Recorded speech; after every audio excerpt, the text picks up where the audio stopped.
You're going to go to AISD.net and you're going to scroll down to where it says Return to School. And then where it says Technology Resources.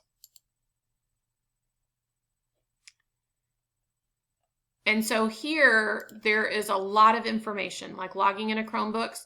But on the left-hand side, you're looking for technology support.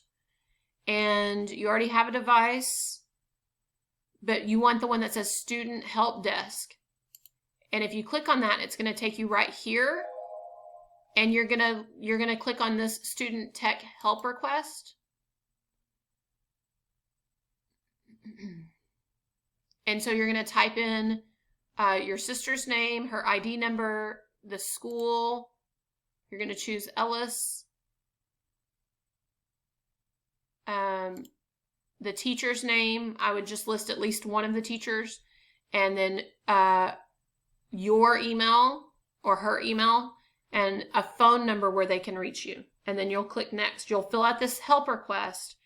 And it will take them a little while to get back to you, but until then, maybe she can use your Chromebook to do her work. You might have to just kind of share time.